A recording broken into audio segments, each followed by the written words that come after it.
Hola, and welcome to Vive Nutrition Radio, the first ever Spanglish podcast where you will hear interviews with the top minds in nutrition, performance, fitness, and health in both English and Spanish. Here is your host, expert registered dietitian, Andres Este, on a mission to help you take your nutrition to the next level. Hope you're ready for this. Let's dive right in. What's up, guys? Welcome back to yet another episode of Vive Nutrition Radio.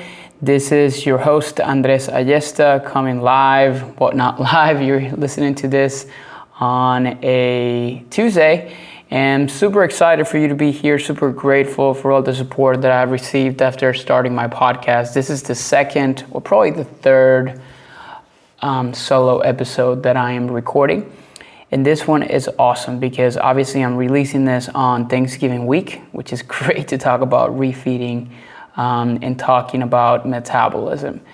First, before we get into it though, I like to always make announcements when I do solo episodes. So I just wanted to let you know that there's a lot of projects in the works right now. We're actually yesterday we started what I like to call the 7 days of gratitude. As we're getting started on our Thanksgiving week. I actually didn't used to celebrate Thanksgiving when I'm from Venezuela, if you guys, this is your first time listening in. But I grew up in Venezuela up until I was almost 21 years old. And I've been here in the US for about 10 years or so, almost. And we'd never celebrated Thanksgiving. So obviously it was something that was different for me when I came here. But I started to understand a lot about gratitude, and we'll talk about that at the beginning of this podcast, since it's obviously a great week to discuss this topic before we get into the actual conversation that we're going to have. But we're going to have that going on, and at the same time, there's a lot of more content coming up on Instagram. I'm trying to be more active on my YouTube channel. Things are in the works to try to provide as much value as I possibly can to all of my audience, to all of you guys, which are my biggest supporters and the reason why I do the things that I do. So stay tuned for that. I'm always gonna take this opportunity to do this. I'm thinking about bringing in a podcast sidekick to do more of these solo episodes more often. What do you guys think? Let me know. And on Instagram, it's the best way to reach out to me. And I would love to kind of hear from you on your feedback. Also remember that in order for me to know what's working and what's not, your feedback is invaluably important to me. So I want to make sure that if you can, drop your review on the podcast after you listen to this episode or the previous ones that you've listened to, because I'll be incredibly grateful if you did, because it allows me to know when something is working and when something is not, and the kind of things that you would like to hear most about. Remember, I'm new to this. I am still playing around with understanding how to do a podcast, but it's a work in progress, and hopefully I'm getting better at it by the day. So let's get right into it. So shall we? So let's talk a little bit about metabolism, because I titled this podcast "Understanding Metabolism and Preparing for the Holiday Refeeds." Maybe I changed the topic in between, but let's first understand, because I wanted to talk about the basics of nutrition and why a lot of people not always understand what happens when you're trying to manipulate your calories, your macronutrients, when you're trying to lose weight, when you're trying to gain weight. There's so many different things that are happening in between.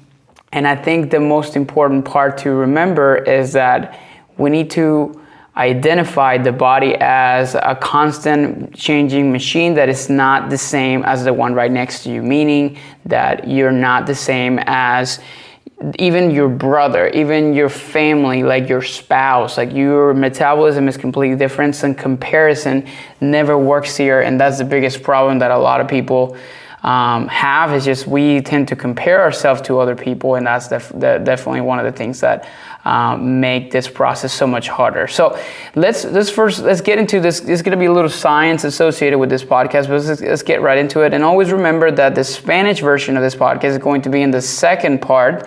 And don't forget, these are 15 to 20 minute episodes. So if you look at the 40 or 50 minute timeline that you have on this episode, remember it's 2 parts. So the second part, it's in Spanish. So if you want to learn and you're an English speaker and you want to learn everything that I'm saying here in Spanish, go right ahead and scroll all the way to the second part so you can listen to that. Anyways, so what is metabolism?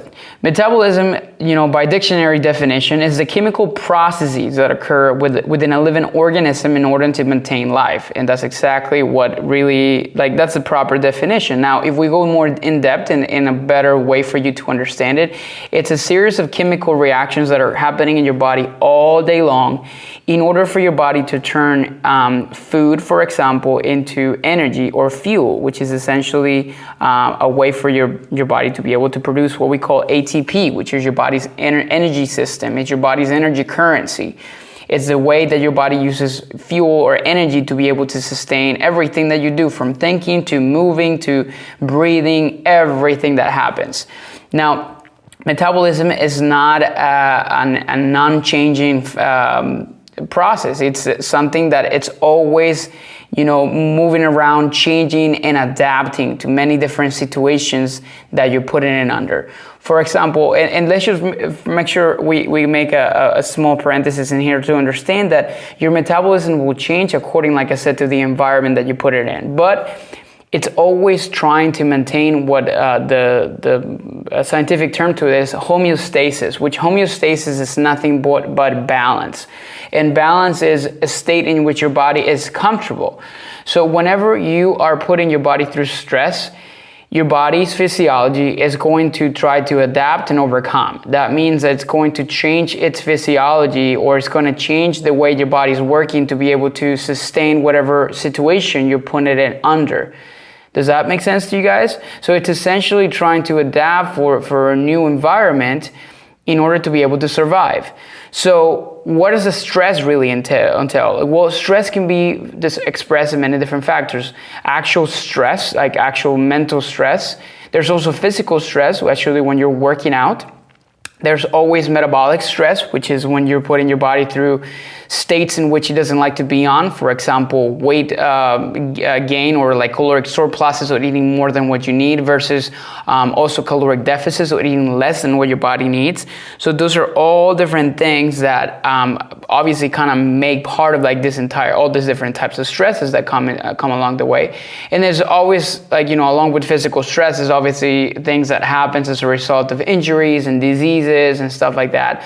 So all these different factors will always affect your metabolism in one way or another. So let's start with the basics to first understand what is really the metabolic rate. Your metabolic rate is your body's amount of calories. Like the calorie is essentially the unit of measurement to express energy. Now, your metabolic rate is depending on many different factors, but essentially the rate is simply the amount of calories your body is needed to be able to stay where it's at maintenance. Maintenance is just going to be in balance, wherever it feels comfortable to stay at the weight that it's supposed to be. That's essentially what metabolic rate typically means, but there's many different things that influence it. So when you're trying to determine your metabolic rate, or the amount of calories that your body requires, there's many different things that we need to consider. First, we need to know what is the amount of calories that your organs actually live to be able to survive. If you were laying on a bed for 24 hours a day, not doing anything, not moving a finger, that there's a specific amount of energy or there's an energy requirement for that. And that's what we call your RMR, or resting metabolic rate. That's essentially the baseline. That's not even including, again, moving your finger, thinking, nothing. This is just you sleeping on a bed for 24 hours a day without movement. Now, we're not even considering if you will, for example, wanted to get out to go to the bathroom after being sleeping for 24 hours or at some given time during that time period. And now that we're starting to understand that there's obviously energy associated with you doing that, that's something that we call NEAT, which is non-exercise activity thermogenesis. It includes any kind of involuntary or involuntary movement that happens as a result of just life. You waking up, you getting out of bed, you walking, you moving your arms. Moving the arms that I'm doing right now as I'm explaining and recording this podcast, me talking. Those are things that require energy, and your body needs to be able to produce it to be able to get that. And we need to add that on to your resting metabolic rate. So now we got RMR, and then we have NEAT, or non-exercise activity thermogenesis. Then we jump into the third factor, which is going to be it's your thermic effect of food. So what does that mean? Every time you eat a piece of bread or you eat something, there's a specific amount of energy your body requires to be able to digest that food, to digest it and to absorb it. This is on top of your NEAT and your resting metabolic rate, because it's something that is exogenous, it's coming from the outside. That's what we call the thermic effect of food. And that accounts sometimes for up to 10% of your total energy requirements daily. So that means if you need 2,000 calories, almost 200 calories daily is just spent in digesting and absorbing food. So now we have three things, and we haven't even gotten to the most important one, which it's actually activity or voluntary exercise, voluntary training. Those are the amount of calories that your body is using in physical exertion, physical activity that is not just the norm of your movement. It's something that when you go to the gym, when you actually engage in active exercise, those are things that also need to come into account. So now what we're thinking, there's four factors that come into play here: RMR, TEF, or thermic effect of food, NEAT, or non-exercise activity thermogenesis, and then we have activity factors, or the amount of energy your body's using when you're just simply actually exercising.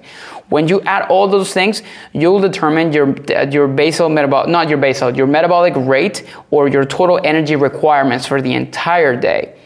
Now, when you have that number, then you can start to adjust it to be able to account, and we'll talk about that when it comes down to weight loss and weight gain and increasing muscle mass and losing body fat. There's many different things that will come along the way, and we'll talk about that shortly.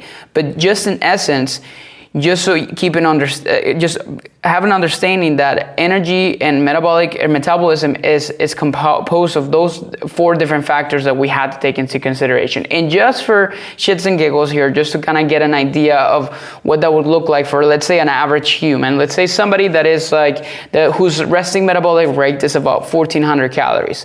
How do we determine that, by the way? You may be wondering.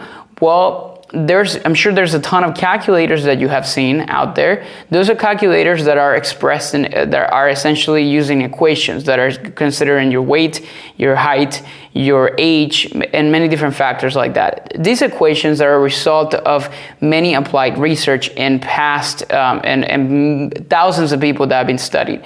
Now, these equations usually come as a result of direct measurement or indirect calorimetry, which is just your body's it's essentially a test. We even do it at that place that I work at currently at Este, in which we're connecting you to a tube. We're measuring the amount of oxygen that you're breathing in, the amount of CO2 that you're breathing out. With that information, we can infer how many calories your body's using based on that information, based on those consumption of oxygen and expiration of CO2 or carbon dioxide. Now, when you measure a ton of people, you get specific numbers, and you can create what we call regression equations.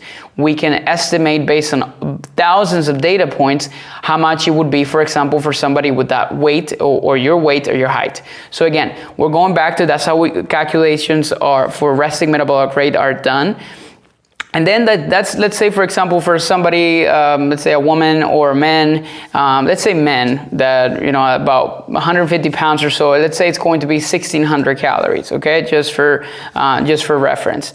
Now, 1,600 calories, now we need to start adding your NEAT, which is the amount of non-exercise activities that you're doing daily. Let's say you're a person that is working, standing most of the day, walking around, talking to people, and not sitting on a desk all day.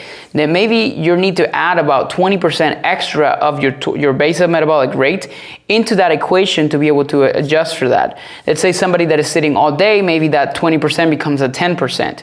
So 20% of 1,600 calories, you're looking at almost closer to 320 calories. Now we're adding that into the mix. 1,600 plus 320, so we're looking at 1,920. Now we need to start thinking about 10% coming to digest food. So 10% of the 1600 is 160. We're adding that into the mix. Now we're above 2000 calories without even considering exercise. And let's say you did an hour of training or so, and that's going to be maybe another 10 to 20% of your total or your basic metabolic rate. Let's say that it's going to be light light activity, nothing too crazy. Let's say 200 calories for that. Now we're looking at almost 22 to 2300 calories as your maintenance level at this point. So with that information, now we know exactly what that's looking like for you. And then from there, we can start to make adjustments. But what is the problem when you're calculating energy needs on those calculators? That is not considering important factors such as your sleep, your body composition. Why do I say body composition? Because depending on how much fat and muscle you have, your metabolic rate actually changes and it's different. So those are things that a lot of times those calculators don't really always tell you. So you have to keep that in mind when it comes down to this. Now, here's the problem that exists with people that are doing, when you're manipulating your calories too much. Because when you think about fat loss, you think about the first thing that comes to your mind is going to be, I'm going to eat less, I'm going to exercise more. So when it comes down to weight gain, it's exercising usually more or harder and then eating more. Those are the typical tenets of weight loss and weight gain. That's what people usually tend to do because that's what, that's kind of like the premise of weight loss and weight gain, right? But there's a lot of things that sometimes we don't really consider too much, and that's why everybody's completely different. So let's kind of dive into some science in here. Let's first understand what happens when you start restricting calories. When you start to eat less than those, let's say for that meal that I just referenced, let's say is 2,300 calories. Let's say you bring that down to 1,500 calories daily. That's what we call a caloric deficit or a caloric restriction. Here's what happens to the body. Remember at the beginning of this podcast when I said that metabolism is altered according to the situation or environments that it may be in, and that a lot of times the stress that you put it under is going to affect that. One of the things I mentioned was metabolic stress. So when you're restricting calories for too long, there's something called adaptive thermogenesis, which is nothing but the amount of calories or like the reduction in the resting energy expenditure or your RER that your body experiences because it's a stress that your body is trying to overcome. When you caloric restrict your body or when you're restricting too many calories on a daily basis, your body says inside of I guess like it's just kind of telling you, hey, listen, you're restricting way too many calories. I'm going to lower the amount of calories your body requires minimum so we can overcome this stress that we're going to put it under, and we can preserve the amount of fat that we have so we have energy to survive. That's essentially what's happening in your brain. So that's what happens when you're caloric restricting calories. But there's a lot of things that happen also for when you do this for too long, because there's nothing wrong with caloric restriction. There's a lot of things wrong when you're caloric restricting for way too long. And there's many different things that we have to consider. So for example, there is a study that Miller et al. Published in 2015. It's called Metabolic Adaptation to Caloric Restriction and Subsequent Refeeding. The Minnesota Starvation Experiment Revisited. And I'll talk about the Minnesota Starvation Experiment in a minute. But essentially what they did is they looked at some people. They overfed them for a while, like over 50% of the total energy requirements above that. And then what they did is they restrict their calories for a specific amount of time. And then they fed them again, like way above what they really needed. And they started to look exactly what happened. Just so you can keep this into perspective, this is what happens when you restrict calories for too long. First off, you start to lose, when your protein is too low, you start to reduce skeletal muscle. So muscle actually start to reduce. In this study, 5% less.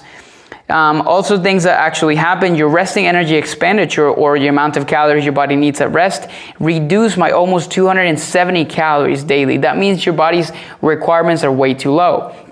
The amount of your heart rate actually drops, your blood pressure drops, the energy cost of walking actually drops by almost 22%. That means that the amount of energy your body's actually using towards walking is reduced tremendously. There's even some data to support that even eye movement and your body's movement actually slow down. That's why sometimes in caloric restriction you don't want to do too much because that's your body's response to trying to overcome the caloric restrictions that you put it under. Again, this is not to say that this is bad, but it can become bad when that adaptive thermogenesis, which is like that restriction in your basic or your baseline, actually is prolonged for too long. So making kind of talking a little bit about the Minnesota Starvation Study. This is one study that they did back in 1940s and 1944, I believe, in which I think Dr. Ansel Keys, highly criticized researcher for his fat or like the recommendations of fat and those kinds of things actually is. But he did a really interesting study in which he actually restricted calories in some people for almost 24 weeks and started to see what happened. And this is exactly what he noticed. He noticed the heart rate actually dropped and hormonal levels actually dropped and many different things actually were reduced.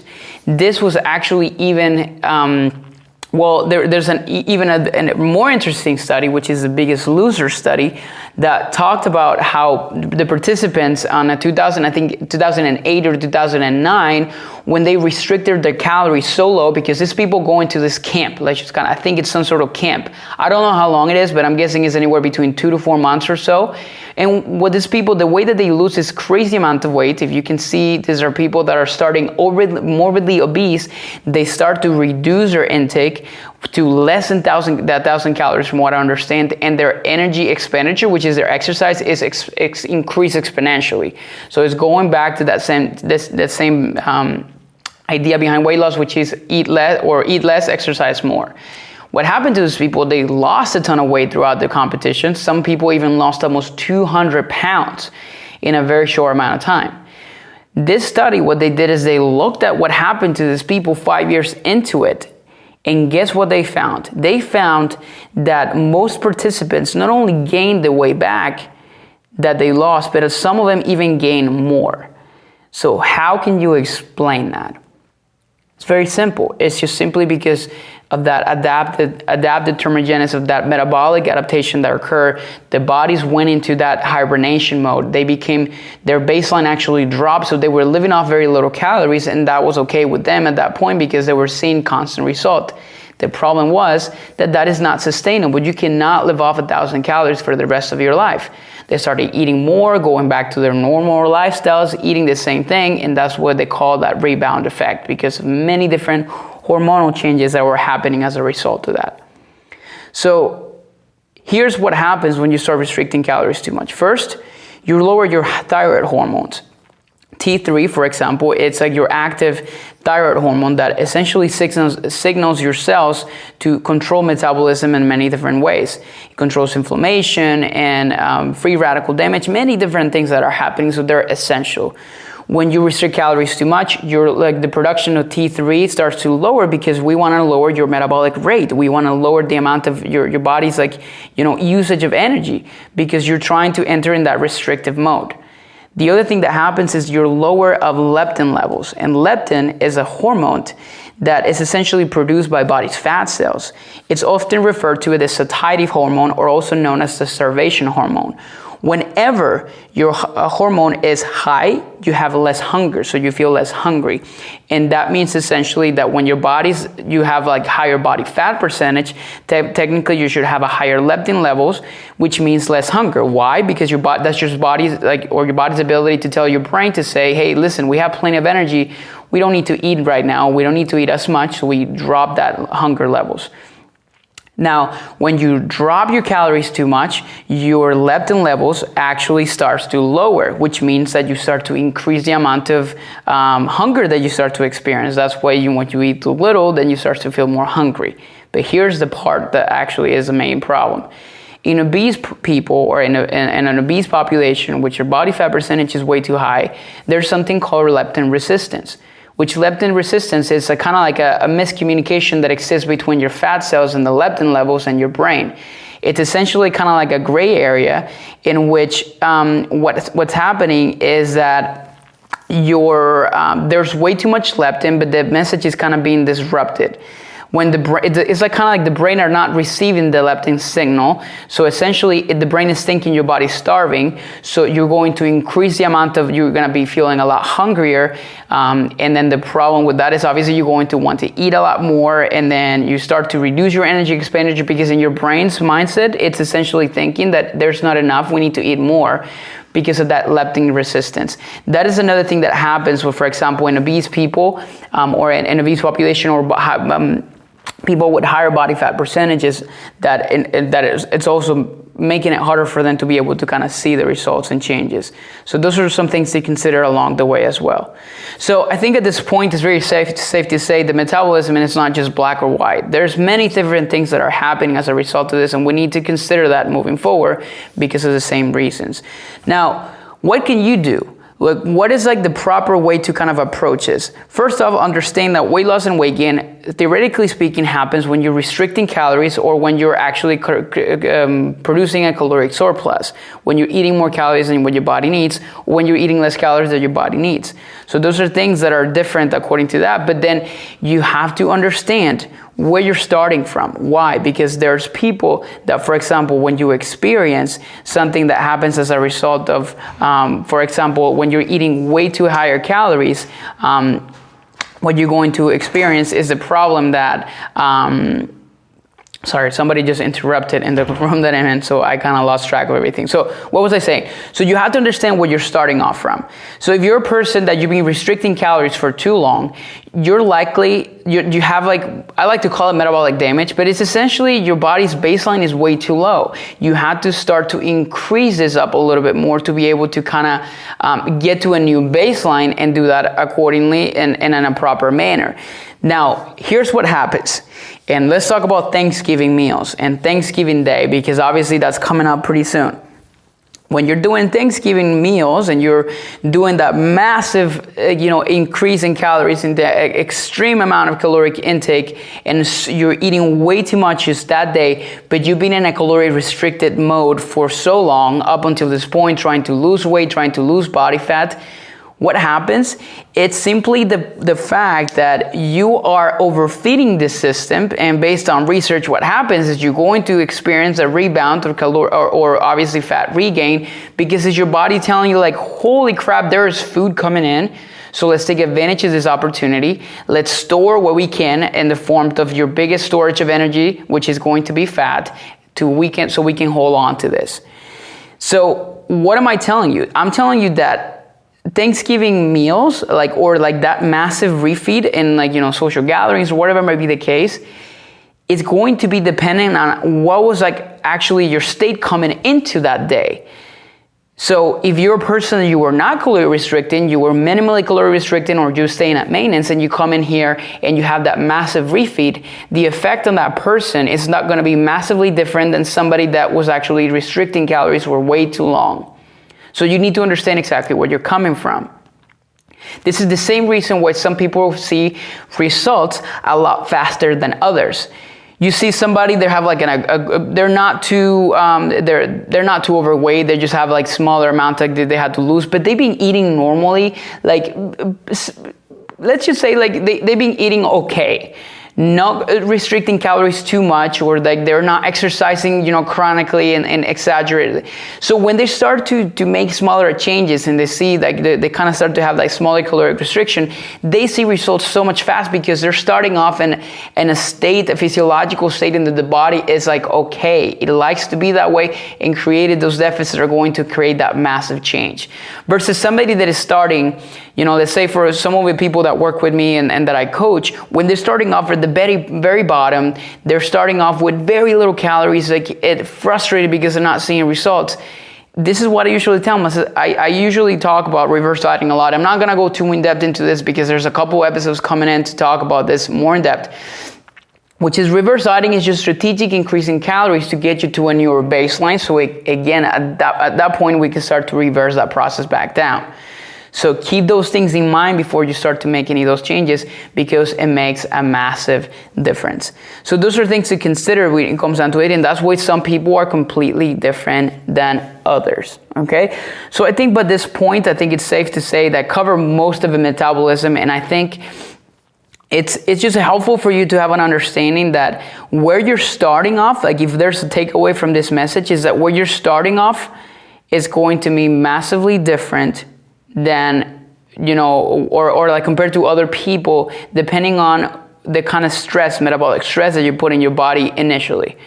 So consider that before you start to jump into fad diets. So fad diets are going to be like that typical like weight loss, like the Biggest Loser challenge type of diets. They're going to restrict calories way too much, get you into that massive state, but that every time that you go back into normal eating, you're going to see a massive rebound, and that's what we want to avoid at all cost.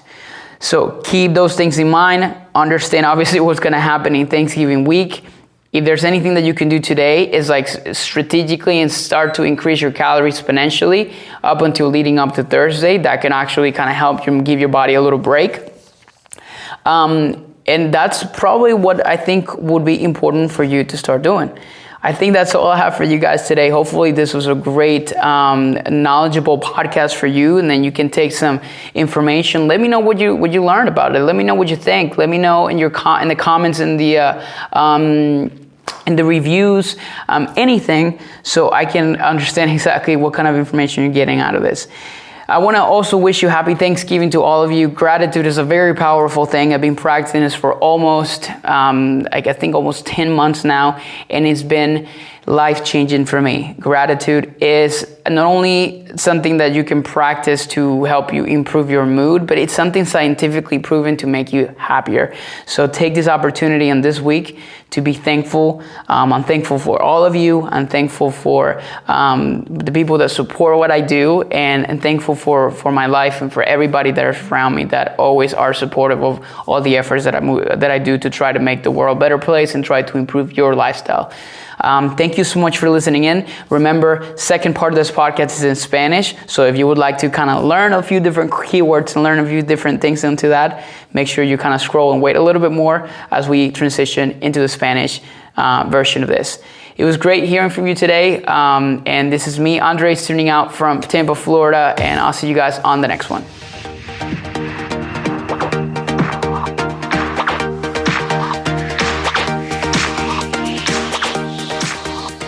Hola amigos, mi nombre es Andrés Ayesta y bienvenidos de vuelta a Vive Nutrition Radio. Este es el episodio número 9 y creo que es el tercero que estoy haciendo en este podcast, en este radio show, que lo hago yo solito, que no traigo a nadie, y como obviamente no sé si se han dado cuenta, pero la mayoría de mis episodios han sido en inglés. Me he dado cuenta que ha sido bastante complicado traducir todos los episodios de inglés a español, de español a inglés, por lo tanto ha sido bastante difícil tener todo esto como que organizado, pero igualito como los episodios que hago yo solo, son obviamente traducidos a español. Entonces si escucharon la primera parte, o por lo menos escucharon el principio, es en inglés, esta parte en español. Vamos a tratar de mantener esto en menos de 20 minutos. El anterior, en la parte de inglés, fue un poquito muy larga, así que voy a tratar de reducirme en la cantidad de información que estoy trayendo, pero quiero igualito darles la mayor cantidad de valor y educación que se pueda dar en este tópico en este tema que vamos a discutir hoy. Me disculpan un poco el Spanglish que estoy lanzando por acá. Pero bueno, primero que nada quería también agradecerles por estar aquí, por su soporte, por ser, obviamente, creer en lo que yo estoy haciendo, y realmente les doy miles de gracias. Obviamente el episodio se está haciendo... lo estoy grabando un día antes del martes que sale, que obviamente es en Thanksgiving, o el Día de Acción de Gracias, que es algo que yo realmente nunca celebré en Venezuela, de donde yo soy. Pero desde el momento en que llegué aquí a Estados Unidos es algo que es una experiencia que he adoptado bastante, y yo trato de hacer estas semanas y trato de tomar estas semanas como oportunidades para agradecer y para dar muchísimas gracias por todas las cosas que tengo y por ustedes también, por obviamente todo el soporte que me han dado hasta ahora. Incluso voy a tratar de utilizar estos segmentos de estos solo episodes, o estos episodios que los hago yo solo, para tratar de dar siempre como que noticias o anuncios que son cosas importantes de cosas de las que estoy haciendo ahorita en estos momentos. Y bueno, una de las cosas que comenzamos hoy es martes, que comenzamos ayer, es lo que llamamos 7 días de gratitud. o 7 días de gratefulness, que simplemente es pensar y responder en mi Instagram una simple pregunta que es what are you grateful for today, que es algo por lo cual estás agradecido hoy. Pero voy a hablar siempre de cosas específicas. Por lo tanto, asegúrense de asomarse por mi podcast o por mi cuenta en Instagram para que se vean realmente de lo que estoy hablando y tengan todo eso. Pero como les digo, bueno, también vamos a tener muchísimas cosas nuevas, por ejemplo, videos. Tengo muchísimos proyectos para el 2019, muchísimas oportunidades que vamos a empezar a traerles a ustedes para tratar, como les digo, de brindar la mayor cantidad de valor en nutrición que le pueda brindar desde por acá. Así que bueno, el tema de hoy es algo bien interesante porque vamos a empezar a hablar de lo básico de nutrición, que es el metabolismo, y entender exactamente qué es lo que significa y cómo se ve influenciado por distintas cosas que ocurren en el día a día. Antes de nada, vamos a empezar a definir el metabolismo como simplemente una serie de procesos químicos que ocurren en cualquier organismo vivo para poder preservar y mantener la vida, ¿ok? Y lo que quiero que lo entiendas es que el metabolismo es cientos y miles de reacciones que están ocurriendo en tu cuerpo a todo momento, sin importar si estás durmiendo, si estás despierto, y realmente la combinación de todas esas reacciones es lo que produce en el metabolismo, que es simplemente la producción de energía en la forma de ATP. El ATP es como que el tipo de moneda que el cuerpo utiliza como para dar energía y para funcionar. Y para eso se requieren ciertos procesos que ocurren en el cuerpo de manera diaria, en todo momento, como lo dije. Ahora, el metabolismo es diferente entre una persona y la otra, incluso entre tu hermano y tu hermana, entre tu esposo y tu esposa, entre tus familiares. Todos tienen un metabolismo distinto y se ve afectado por muchísimas cosas, y ahorita vamos a hablar bastante de eso, pero vamos a empezar simplemente hablando de lo que llamamos la tasa metabólica. La tasa metabólica es simplemente la cantidad de energía en términos de calorías, que es una unidad energética que representa la cantidad de energía que se necesita para mantener un balance, o lo que llamamos homeostasis, que simplemente es una palabra científica para definir balance en balance metabólico, para que tú te mantengas exactamente donde estás, que tengas, obviamente que mantengas a tu cuerpo feliz, vamos a ponerlo de esa manera, ¿ok? Ahora, determinar la tasa metabólica depende de muchísimos factores, y esa es la parte en la que muchísimas personas a veces están pelados, pues obviamente no entienden esa parte de manera como que el 100%. Entonces hoy vamos a hablar un poquito de cuáles son esos factores que influencian el metabolismo y la tasa metabólica, comenzando por el primero. Vamos a hablar primero que nada de la tasa metabólica basal o el resting metabolic rate, que simplemente es la cantidad de calorías que tu cuerpo necesita para poder sobrevivir, para funciones básicas del organismo, como por ejemplo los latidos del corazón, sudar, mantener la temperatura del cuerpo. Todo eso son cosas y procesos que requieren cierta cantidad de energía, incluso cuando tú estás acostado en una cama por 24 horas. Entonces vamos a definir la tasa metabólica basal o completamente en resting, que es de descanso, como simplemente la cantidad de energía que tú necesitas si tuvieras 24 horas al día, 7 días a la semana, acostado en una cama sin moverte ni un dedo. Esa es la cantidad de energía que tu cuerpo requiere para poder sobrevivir en esas circunstancias. Ahora, nosotros no vivimos así, a menos de que tú seas una persona que ni Dios lo quiera, estés en un hospital 24 horas al día. Eso no siempre ocurre. Entonces, ¿qué tenemos que empezar a evaluar?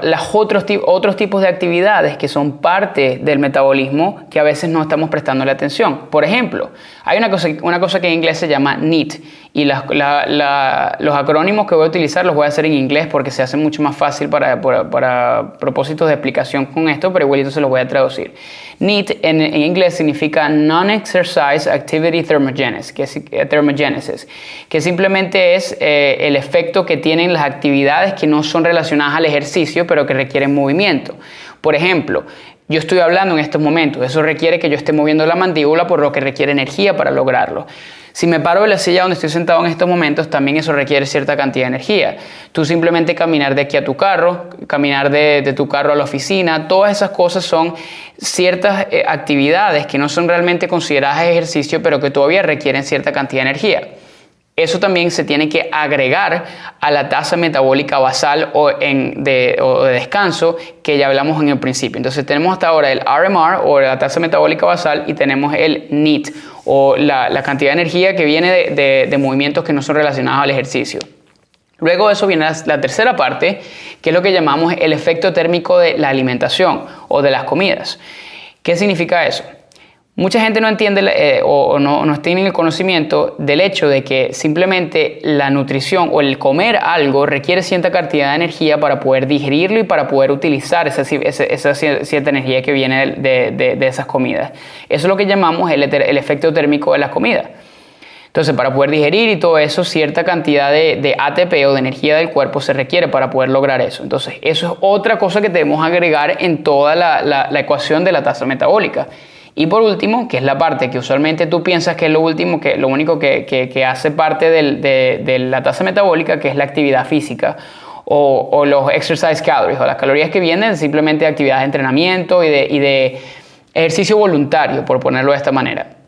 Y eso obviamente va a depender de cada persona, de la cantidad de ejercicio que estén haciendo, de la intensidad de eso. Por ejemplo, la tasa metabólica de un atleta no se compara con una persona como yo, que simplemente no estoy envuelto en tantos procesos energéticos como tal, por lo cual obviamente eso es una gran diferencia. Entonces, esas son cosas que influyen en el metabolismo, entonces son 4 completamente, o sea, las 4 siempre debemos considerar. Entonces, vamos a poner un ejemplo, cómo calcular, por ejemplo, las necesidades energéticas para alguien que vamos a decir que sea alguien de 150 libras, un hombre que tiene una tasa metabólica basal, y ahorita hablamos cómo calcular eso, de unas 1600 calorías. Ese mismo ejemplo que di en la parte en inglés que hice.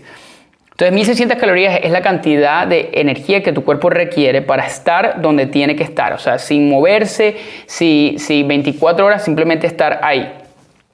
Ahora, vamos a empezar a hablar de los otros factores que ya habíamos mencionado previamente. Entonces, vamos a empezar con el NEAT, o las actividades que vienen de que no son relacionadas al ejercicio.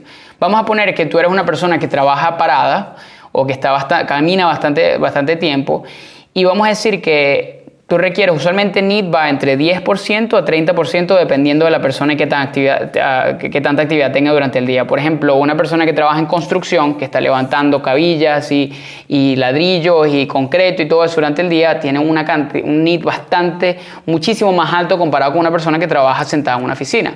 Vamos a poner que para esta persona, vamos a ponerle el nombre Juan, que para Juan ese tipo de trabajo requiere un 15% extra, vamos a ponerle 20% extra de energía porque es una persona bastante activa durante el día. Entonces ya tenemos 1600 calorías de basal, ahora tenemos 1600, el 20% de eso son unos 320 calorías. Ya entonces nos subimos a 1920 calorías en este momento. Ahora vamos a empezar a hablar de la cantidad de energía que se requiere para poder digerir todas las comidas que está comiendo Juan durante el día. Vamos a ponerle 10% a eso. 10% de la tasa basal son 160, entonces vamos a agregar a esos 1920, 160. Ya estamos en 2000, casi 2100 calorías. Vamos a ponerle 2100. Ni siquiera hemos llegado a la parte de la actividad física. Y vamos a poner que Juan salió del trabajo y se fue a hacer CrossFit, por decirlo de esta manera. En CrossFit quizá él quemó, vamos a decir, por ejemplo, unas 300 calorías, o sea, quizá 20% más. Estamos hablando de otras 300 calorías. Ya estamos hablando de que Juan, la tasa metabólica no basal, sino la cantidad de energía que él requiere en el día a día para mantener un balance es de casi 2400 a 2500 calorías. Ahora, eso no significa ya ahora entonces empezamos a hablar de las partes que, ¿qué pasa si quiero aumentar de peso, si quiero bajar de peso, si quiero aumentar de masa muscular, si quiero bajar de grasa? Eso es muy variante, pero ahorita hablamos de eso. Ahora mucha gente va a preguntarse, pero ¿cómo calculo yo mis necesidades energéticas basales, las básicas, las que mis órganos requieren para poder sobrevivir? Muy buena pregunta. Después de muchísimos años de estudio, hay cierta tecnología, lo que llamamos la calorimetría indirecta, que nos permite, a través de la medición de oxígeno que estás inspirando y la cantidad de dióxido de carbono que estás expirando, que es los gases que el cuerpo, que a través del metabolismo está utilizando, podemos inferir, basado en esa información, la cantidad de calorías que uno está quemando de manera basal. Incluso en mi trabajo donde nosotros estamos tenemos lo que llamamos un carrito metabólico, que lo que hacemos es que conectamos a las personas a un tubo y les decimos que empiecen a respirar y a expirar normalmente por 10 minutos para más o menos tener una inferencia de cuánta es la cantidad de energía que están utilizando ellos de manera en resting. Entonces, eso nos da como que una idea. Ahora, ¿cómo nosotros utilizamos, cómo lo hacemos alguien como tú y yo que está escuchando esto? Usualmente utilizan unas ecuaciones y tú vas en cualquiera de esas calculadoras online que consigues, pones tu peso, pones tu altura, pones tus metas, pones todas estas cosas y te calculas ciertas cantidades de calorías, pero la gente usualmente no entiende de dónde viene eso. Y para explicar eso de la manera más fácil es sencillo. Todo eso viene de miles de estudios, muchísimos estudios de investigación en donde han hecho mediciones en miles y miles de personas utilizando esa tecnología que hablamos, y gracias a esa cantidad de datos que se obtienen se crean ecuaciones de regresión, se llaman así, que básicamente nos permite a nosotros crear una inferencia basada en miles de personas que se estudiaron. En cuanto básicamente si eres una persona de tanto peso y tanta altura, ya seguramente se midió a alguien parecido, entonces basado en esa información, esas ecuaciones generan esa tasa metabólica. Entonces como que es una inferencia, pero no siempre es lo mismo. Entonces eso va a depender de muchísimas cosas también. Ahora, ya hasta ahora tenemos el conocimiento básico de lo que influye el metabolismo. Ahora tenemos que empezar a hablar de cuáles son las cosas que pueden afectarla y por qué a veces nosotros no somos la misma persona y cómo nuestro metabolismo puede cambiar. Porque aquí viene la cosa, el metabolismo es siempre cambiante y va a depender muchísimo de los estreses que le estés dando al cuerpo en cualquier momento. Ahí hay distintos tipos de estrés. Está el estrés emocional o el estrés mental, en donde simplemente estamos preocupados y todas esas cosas. Eso causa mucho estrés y tiene repercusiones fisiológicas que son importantes de reconocer. Ahora, también está el estrés fisiológico, que simplemente cuando el cuerpo está, o el estrés físico, cuando el cuerpo está en un momento en donde simplemente estás haciendo mucho ejercicio, eso es estrés y el cuerpo lo ve como algo extremo que requiere ajuste para poder obviamente recuperarse de ese tipo de estrés que se logró. También el estrés que viene desde otro punto del estrés físico, que también viene a través de enfermedades, por ejemplo, quemadas y cosas como eso. Eso es un estrés que ocurre a nivel fisiológico en donde el cuerpo tiene que adaptar su metabolismo para eso. ¿Okay? Eso es, por ejemplo, una forma como que más o menos en la que entiende. Para darte un ejemplo específico en esto, por ejemplo, cuando tú haces ejercicio, tu tasa metabólica tiende a subir porque simplemente el cuerpo requiere más energía para poder recuperar lo que se perdió durante ese entrenamiento. En personas que tienen quemadas de segundo y tercer grado, la tasa metabólica aumenta muchísimo más porque simplemente la respuesta del cuerpo para tratar de empezar a utilizar más energía para poder reparar el daño que se produjo. Entonces son como que cosas que ocurren de manera natural, pero entonces eso es algo que tienes que tener muy en cuenta en cuanto a lo que se llaman esos estreses que ocurren de manera diaria. Entonces tenemos el estrés mental o emocional, el estrés físico. También tenemos lo que se llama el estrés.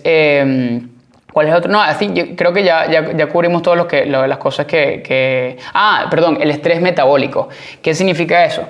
Y esa es la parte a la que quiero llegar, que es el estrés metabólico es cuando a veces ponemos el cuerpo en situaciones en las cuales no les gusta estar. ¿Qué significa esto? Primero, la pérdida de peso, por ejemplo, es una situación en donde el cuerpo no le gusta estar. Siempre va a resistir eso. ¿Por qué? Porque el cuerpo es, como les dije al principio, es un mecanismo, un organismo que busca el balance, busca estar en un momento en donde se mantenga bien. Y cuando el metabolismo se ve afectado, por ejemplo, cuando dejamos de comer lo suficiente para llegar a nuestra tasa metabólica, a nuestros niveles energéticos que requerimos, ¿qué pasa? El cuerpo entra en un estrés y dice, no hay suficiente energía, vamos a tratar de guardar lo que se tiene en estos momentos. Entonces empieza a crear una serie de adaptaciones, lo que llamamos la termogénesis adaptativa, en donde simplemente el cuerpo se adapta a vivir de muchísimo menos calorías para poder preservar lo poco que tiene. Porque si no, ¿qué pasa? Si eso no ocurriera, uno desaparecería y simplemente se muriera. ¿Por qué? Porque el cuerpo sigue utilizando energía, hasta que ya no tiene dónde sacar, empieza a quebrar masa muscular, empieza ya cuando se te acabaron todas las reservas de grasa, ya empieza entonces a quebrar masa ósea, y simplemente se empieza a desintegrar, porque así es como funciona el cuerpo. Pero simplemente esos mecanismos que existen en el cuerpo para poder evitar esas cosas que ocurren, vienen a raíz de eso. Entonces, la termogénesis adaptativa es simplemente una reducción de la cantidad de la energía que se requiere para la tasa metabólica basal, que viene de la mano con la restricción calórica en este punto.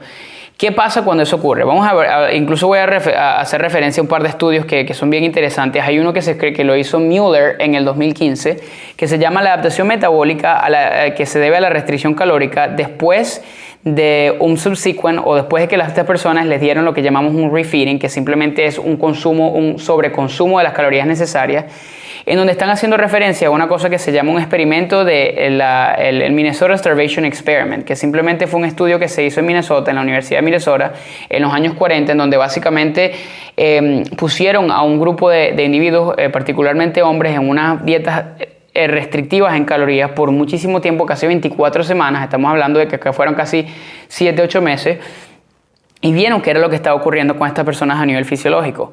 Esto fue una de las cosas que también, no solamente de ese estudio, pero en el estudio de Mueller en el 2015, lo que ellos encontraron. Ellos vieron no solamente que obviamente el peso empieza a cambiar, pero también vieron que la masa muscular, cuando la proteína era menor, vieron una reducción de casi 5% en eso.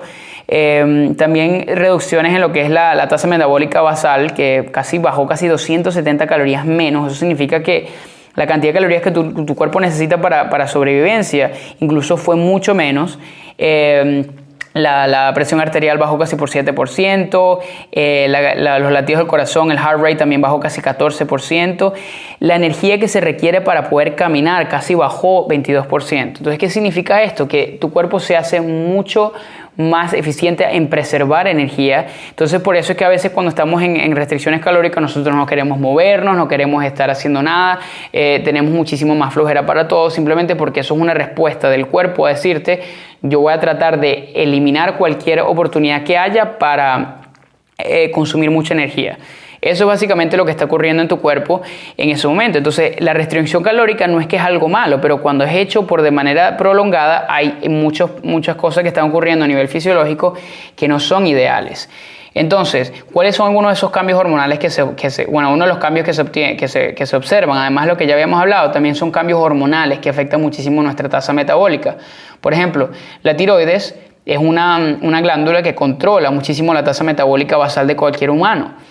Y cuando nosotros estamos restringiendo las calorías, cierto, lo que llamamos la T3 es un tipo de mensajero hormonal que regula esa tasa metabólica y se ve afectada, incluso se empieza a reducir. ¿Por qué? Porque está bajando la cantidad de energía que el cuerpo necesita. Además de eso, también existen cambios hormonales a nivel de una hormona que se llama la leptina. La leptina regula básicamente, es lo que nosotros llamamos la hormona de la saciedad o del hambre. Cuando la leptina es directamente relacionada a la cantidad de grasa que uno pueda tener en el cuerpo. ¿Qué pasa? Por ejemplo, cuando nosotros aumentamos la cantidad de grasa que tiene el cuerpo, la leptina empieza a aumentar, y mientras más alta es la leptina, menos hambre nos da. Esto tiene es perfectamente tiene sentido en el hecho de que, bueno, si tienes mucha más grasa, eso significa que tienes más energía en el cuerpo y por consiguiente no necesitas tanta leptina o no necesitas más comida. Entonces simplemente la leptina le da un mensaje al cerebro que le dice: hey, mira, no necesitamos, ya tenemos suficiente comida, energía guardada en forma de grasa, no necesita comida, y entonces el cerebro le manda una señal al cuerpo que dice: no hay hambre, y por eso simplemente existe eso. Ahora, cuando no estamos en periodos de restricción calórica, ocurre lo contrario. La leptina, la hormona como tal, empieza a reducirse muchísimo, entonces empezamos a experimentar muchísima más hambre, porque es un mecanismo del cuerpo a decirte: hey, necesitamos comer porque estamos bajos de energía. Ahora, el problema está en que en personas que son obesas o que tienen un porcentaje bastante alto de grasa, tienen una cosa que se llama la resistencia a la leptina, que es simplemente que el mensaje que trata de mandar esa hormona, acuérdate que las hormonas son mensajeros, el mensaje que le trata de enviar al cerebro se ve como que afectado y la comunicación no es la mejor. Entonces en el cerebro empieza a ver, porque simplemente hay una resistencia a esa leptina, de que el cuerpo pareciera que estuviera en starvation, que está pasando hambre, y simplemente empieza a producir más esas hormonas que hacen que tengas mucha más hambre, te da muchísima más hambre en ese momento, simplemente porque el cerebro está pensando de que el cuerpo necesita energía, cuando en la realidad hay muchísima cantidad de grasa en el cuerpo o en esos momentos, se está produciendo bastante leptina, pero simplemente el mensaje no se está llevando de manera correcta y no se necesita más energía en realidad. Por lo cual, esas son cosas que se tienen que mejorar. Ahora, la resistencia a la leptina es algo que se necesita trabajar, obviamente, para empezar a mejorarlo. Entonces, gracias a estos cambios hormonales se ven cambios en lo que es la tasa metabólica, no solamente basal, pero la cantidad de energía que se requiere durante todo el día. Las mejores maneras de probar esto, además de esos estudios que ahorita mencioné, es también a través de lo que se llama el estudio que se hizo en un programa de televisión que se llamaba la competición o The Biggest Loser Competition, que fue un show que salió en un programa de televisión, no sé si todavía existe, en donde básicamente competidores que son obesos, de obesidad bastante seria, entran en esta competencia en donde tratan de perder la mayor cantidad de peso. Usualmente eso es un camp que se hace de 2 a 4 meses, no estoy seguro realmente cuánto es la temporada, pero estas personas entran y se dedican 100% al ejercicio y a comer o a no comer. Son dietas bastante restrictivas en cuanto a la caloría que están consumiendo y son dietas y están entrenando y haciendo ejercicio por casi 3-4 horas diarias. Entonces es bastante arduo lo que están haciendo, están tratando de crear una restricción calórica bastante grande, pero ¿qué es lo que pasa? Ciertos investigadores querían entender qué es lo que pasa después de cierto tiempo cuando nosotros estamos tratando de poner el cuerpo en ese tipo de restricción. Y buscaron qué fue lo que ocurrió a los 5 años después de haber participado en esa competencia. Y adivina qué fue lo que consiguieron. Las personas que fueron esos participantes, no solamente a los 5 años, volvieron otra vez al peso donde estaban, la mayoría de ellos, no todos, sino hay algunos que también incluso aumentaron casi 20 libras más de cómo comenzaron. ¿Y cómo explicas tú eso? La mejor manera de eso es por esa adaptación termogénica o la termogénesis adaptativa que estamos hablando que hablamos hace unos segundos.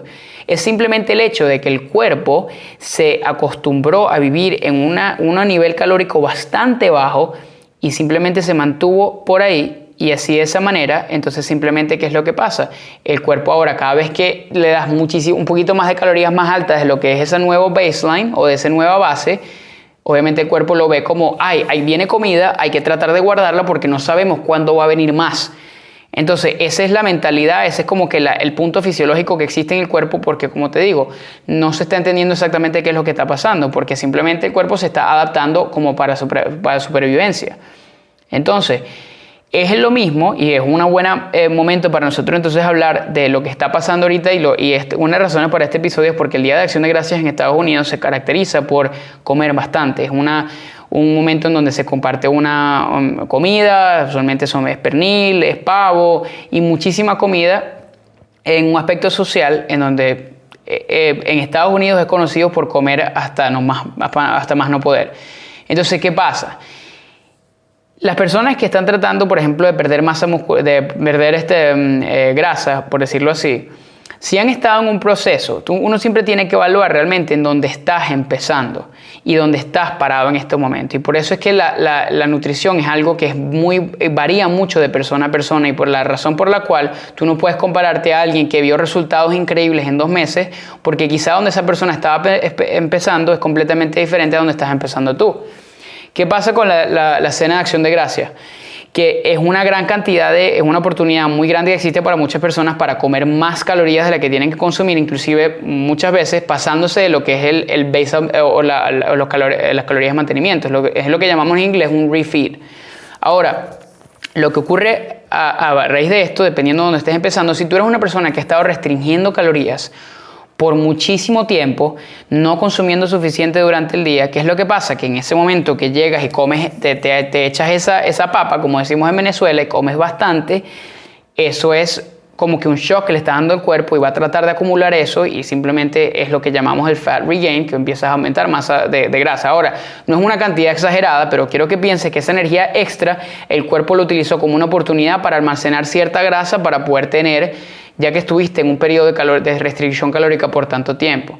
Ahora, si esa misma persona es alguien que se mantuvo en una dieta bastante balanceada, que estaba dándole combustible, porque yo llamo la comida como combustible suficiente al cuerpo, y estaba muy cerca obviamente de su mantenimiento, quizá una restricción calórica pero muy mínima, esa persona está comenzando en otro punto completamente distinto y quizá ese refeed que vaya a ocurrir en ese mismo día de acción de gracias quizá no sea igual la respuesta que tiene de manera fisiológica. Incluso la misma persona, si por ejemplo lo evalúas año a año y están comenzando en procesos distintos, la respuesta metabólica va a ser completamente distinta. Entonces eso es algo que tienes que considerar cuando se trata de eso. Entonces esas son cosas que son importantes porque hay mucha gente que tiene la mentalidad de pérdida de peso es simplemente aumentar la cantidad de ejercicio que haces y comer menos. Y eso a veces te va a funcionar en el corto periodo, a corto plazo, porque es la mayoría de las dietas y es lo que tratan de vender. Pero lo que pasa es la misma razón por la cual estás también escuchando esto y lo estás escuchando como que wow, esto tiene todo el sentido del mundo, es el hecho de que siempre volviste a donde empezaste, porque no creaste un proceso que fuera sostenible. Y eso ocurre usualmente relacionado a la cantidad de daño que le puedes causar a tu metabolismo. Entonces, ¿cuál es la manera correcta de empezar una pérdida de grasa adecuada? Primero que nada es saber realmente dónde estás empezando, porque mucha gente empieza como que muy poquitas calorías. Yo incluso con mis clientes de coaching lo que hago es que les hago hacer una auditoría nutricional en donde estamos viendo qué es lo que están consumiendo de manera diaria. Una vez que tenemos esa idea, ese promedio de 7 días, sabemos, mucha gente comienza en muy bajitas calorías. Entonces, ¿qué hay que hacer? Probablemente hay cierto daño metabólico, hay que empezar a corregirlo, pero no se hace de manera abrupta. ¿Qué se hace? Se empieza lo que se llama un proceso de reverse dieting. Y hay unos episodios que vienen más adelante que van a hablar un poquito sobre esto, lo que es la dieta inversa, que simplemente es empezar a aumentar las calorías de manera gradual para llegar a un nuevo baseline, para en ese momento decidir si se empieza a bajar otra vez. Entonces sí, realmente a veces la respuesta para tu pérdida de peso no es comer menos, sino es comer más de manera estratégica. Y eso es algo que tenemos que empezar a considerar cuando se trata de pérdida de grasa, incluso también cuando estamos tratando de aumentar masa muscular. Entonces todas esas cosas van a depender de muchas de estas variables. Así que bueno, eso es realmente el tema que quería discutirles hoy. Espero que lo hayan disfrutado y que hayan obtenido cierta cantidad de información que quizá antes no supieran. Ya con esto obviamente cierro el episodio de hoy. Espero que lo hayan disfrutado. Por supuesto, déjenme saber qué piensan de mi podcast. Déjenme un review o una calificación aquí mismo en iTunes, en Spotify, en Google Play, porque significaría un mundo para mí saber realmente que esto lo están disfrutando, y si no, me encanta saber qué es lo que puedo hacer mejor y qué puedo mejorar. Como les digo, yo no soy locutor de radio, yo nunca he hecho esto, entonces es algo nuevo para mí, estoy poco a poco mejorando, pero espero que lo estén disfrutando al máximo. Así que bueno, sin más nada que agregar, espero que hayan disfrutado el episodio número 9 en Metabolismo. Les deseo un feliz día de Acción de Gracias para aquellos que lo celebran y espero que los vea pronto en el episodio número 10 de Vive Nutrition, que de hecho es en español, así que nos vemos pronto. Los saluda Andrés y muchísimas gracias y hasta luego. You have been listening to Vive Nutrition Radio. Couple things before you take off. If you enjoyed this episode, please, I would love to get your feedback, so feel free to drop down a review and I will be forever grateful. Also, if you like this podcast, make sure you hit the subscribe button. We have it on iTunes, Spotify, or Google Play. And lastly, if you would like to receive a freebie from me, make sure you sign up for our newsletter at www.vive-nutrition.com. See you guys in the next episode. Ciao, ciao.